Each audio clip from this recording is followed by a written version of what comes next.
Hello, everybody. This is Love from Above by your Sibling Spirit Guides. I'm Maureen, and this is my brother. Hey, Maureen. Hey, everyone. This is Brian. Hello, Brian. We're so happy to be here. If you can believe it, on this podcast, we share daily channelings we receive from star beings, ascended masters, mythical beings who really exist, and occasionally our ancestors. And today's topic is seen beyond the surface. Brian, this is a big one. I think of the Louise Hay affirmation, I am seeing clearly. I mean, so often we're so close to our personal life, our personal situations, we can't really see. And yet, seeing is, so crucial to our lives, right? That, and I mean, you read all the stuff about sort of the veils lifting and things like that. So it's just, you know, seeing beyond your normal everyday life into, other aspects, I think is just one way to put it, I'd say. Yeah. So, do you want to start us off with the seed and the hole from December 17th, 2025? Sure. So it starts, our esteem for the value of this relationship is held within our deepest soul residue. Our souls are clearly intertwined, and we engage in this practice now. We come to speak to earthlings who wish to educate themselves as to the fabric of their existence. Such basics should be taught early on in your rudimentary educations.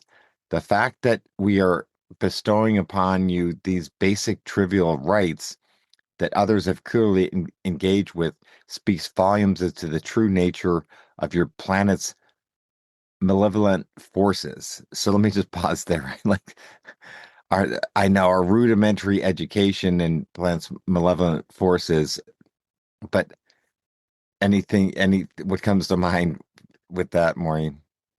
You know, math. I just think of the first channelings that we got for the first 11 weeks, which was from friends, star beings called Aura, which, they were trying to elevate Brian's and I mathematical knowledge, which, Brian, I would not say my mathematical knowledge is basic. I mean, you have a master's degree. You work in business. I have a, college degree, but yeah, I mean, it is rudimentary. Yeah, yeah. All right. So then they go on to say, okay, we take a seed. The seed germinates and it sprouts and grows. It climbs higher to ferment and commune with the ever-present sun.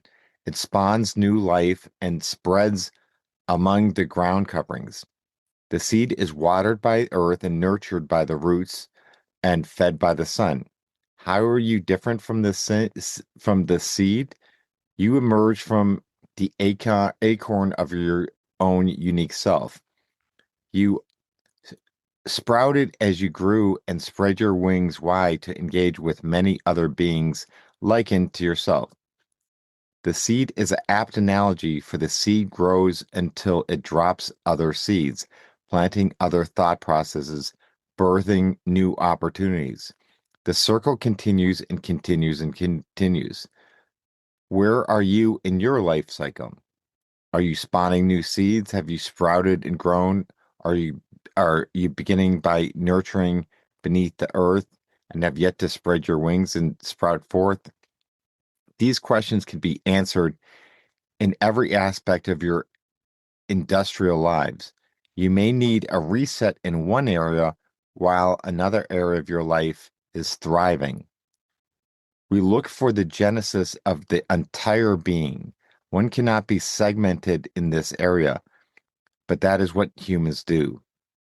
A successful career is deemed as a successful human when the other areas of the life may be lacking. We understand the difficulties in remaining in balance in multiplicity of ways. The focus is what provides a general aptitude for success in many facets of an individual's life. You may be gifted at riding bicycles or painting canvases, or as a chef, a teacher, a nurse, or as a mother. Each of these provides opportunities for you to rebalance the whole within your individual self. We search for analogy. Say you have a dinner party. You can't just serve salmon and steak.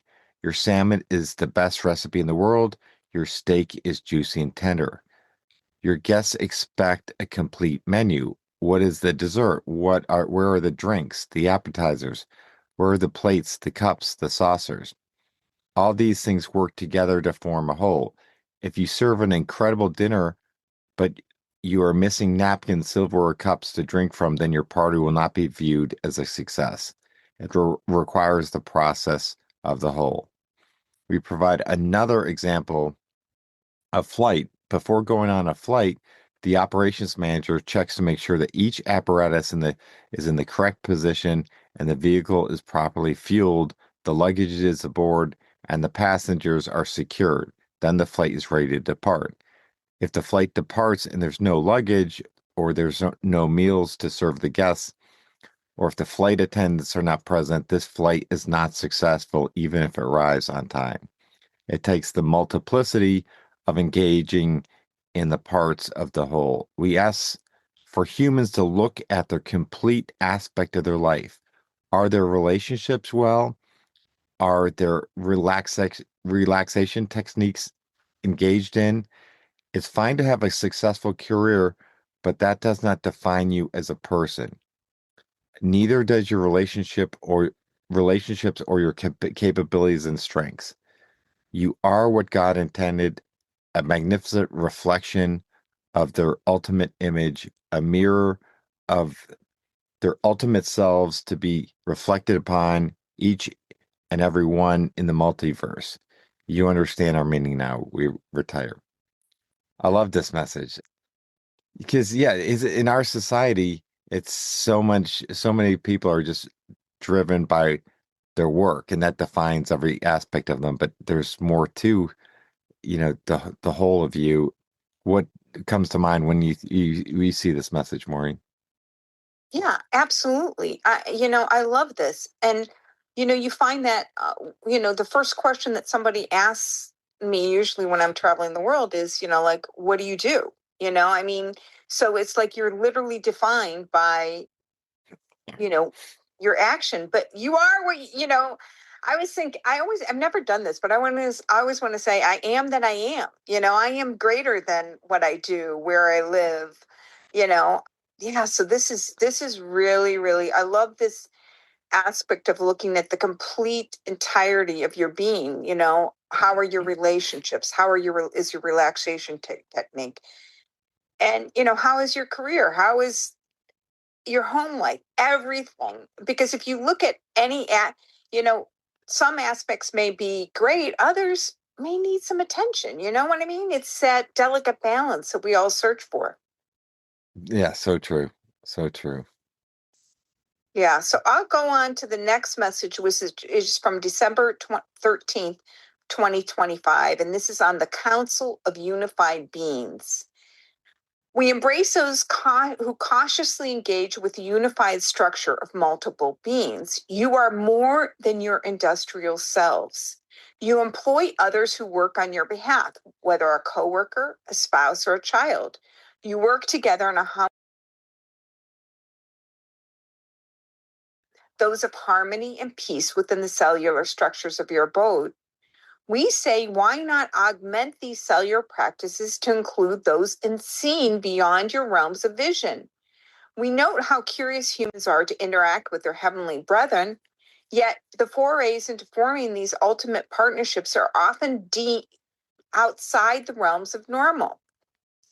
We wish to converse within the heart of every being on this planet. We wish to augment and open the soul's path for the greater glory of the One, to achieve every success known to mankind. Oh, darling ones, you are meant to fly and sail beneath the waters. We caution you against withdrawing from situations that cause you fear. Fear not, little ones. Step gracefully into this room, knowing your rightful place within the circumstances. We raise our glass to toast the Almighty within each and every one of you. Our measure of success is not the coins and the tokens that you prize, but the capacity to love from the human part. This is the greatest measure to engage in any lifetime. Be still, little one. We bequeath on you our foremost adoration. We retreat into the halls of our retired abodes and shall wait to be called upon again. We thank you for this intervention into your illustrious life. So, Brian, what I love is our measure of success is not the coins and tokens you prize, capacity to love within the human heart. Woo-hoo-hoo. Yeah, that's so true. Yeah, so it's a lot of similarities with the prior message that you're more than your industrial selves, and this is the about deepening the breath, which we've talked about so many times.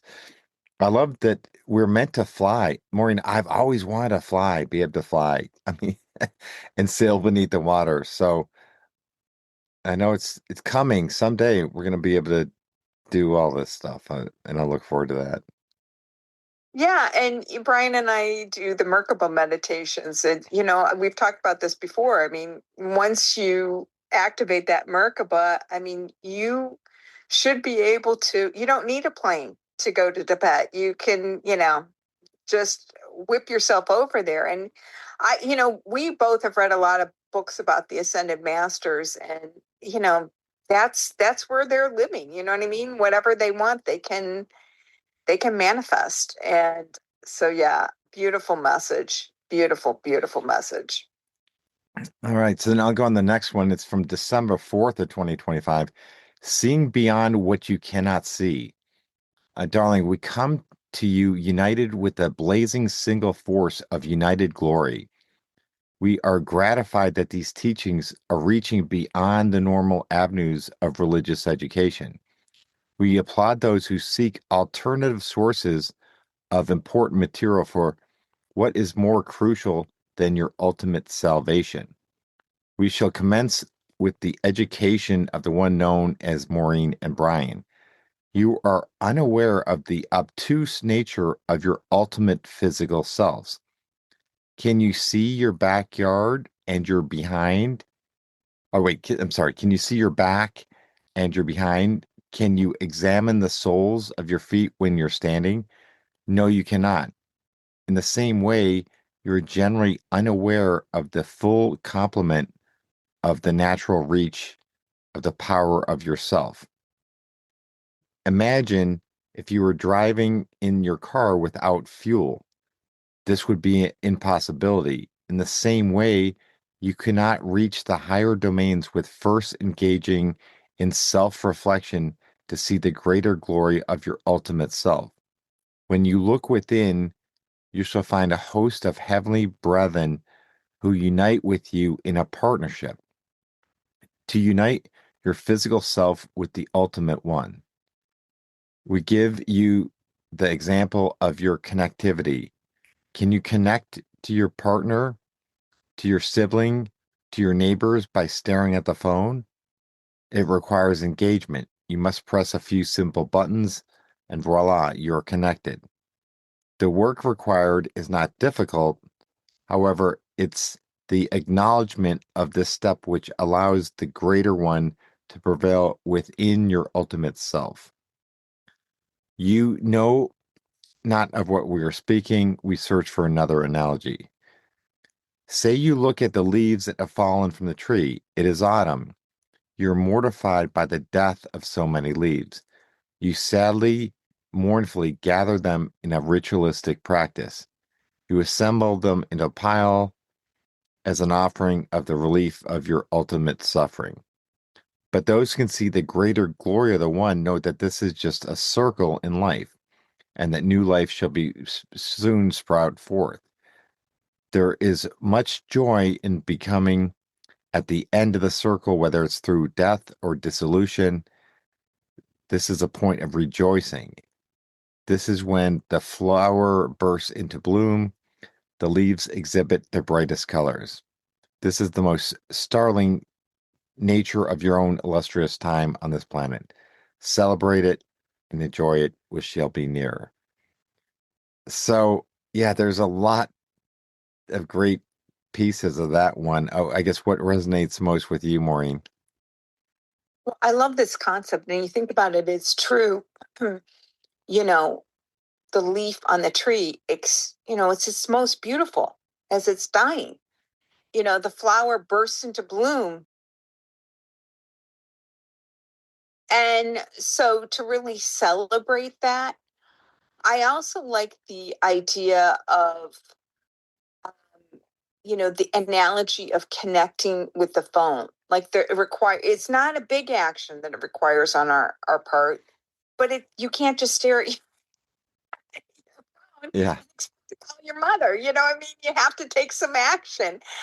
There's a book I read, God, decades ago on meditation, and it gave the analogy that we're all sitting at a feast and everything we could ever dream and want about, whatever, is right in front of us.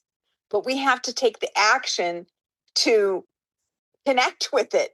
And it's the book was saying that it's through meditation that all comes to you. But again, it's all right there, but it requires an impulse on your behalf. What speaks to you the most?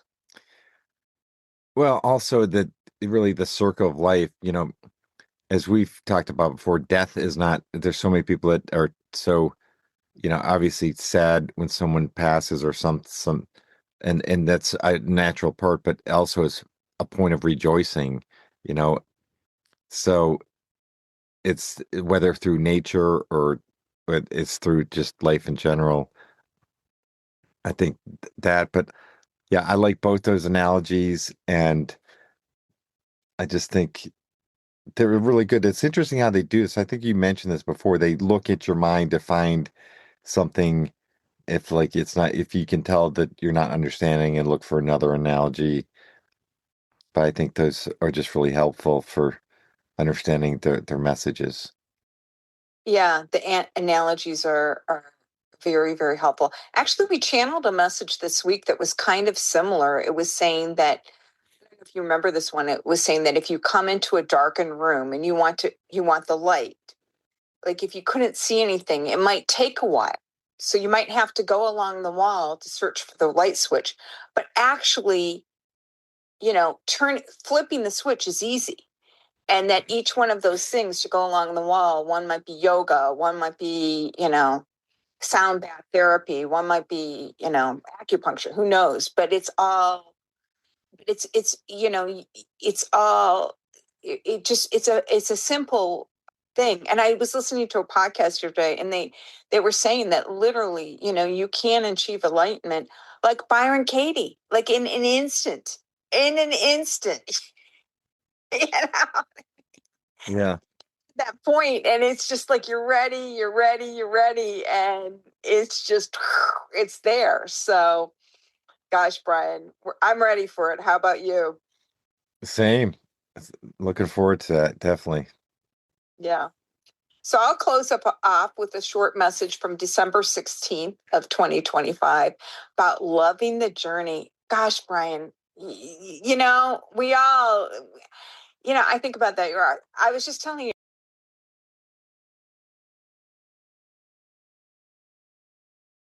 was a message. It says, our message for you today is to love the journey. This is the moment you have strived for your entire life. It is here. It is now. What could be better than this moment where you rest in peace in your beloved child's home with loving beings surround you, warm weather, sunshine, friends nearby, family to call upon? Life is rich and you are wealthy. Look at your life from an inward point of view. Isn't that beautiful, Brian? Yeah, that's why I had to put it in here. I thought it sums it all up very well. So life is rich and you are wealthy, Maureen. Don't forget that. And they're not talking about money. They're talking about, oh, I Yeah, guess we are. They're talking about everything. Like right. Absolutely. it's not just material wealth, it's love, everybody that surrounds me. So, yeah, I know we're both very, very grateful. Absolutely. So, thank you all for listening, and we'll talk to you all next week. Bye, everyone.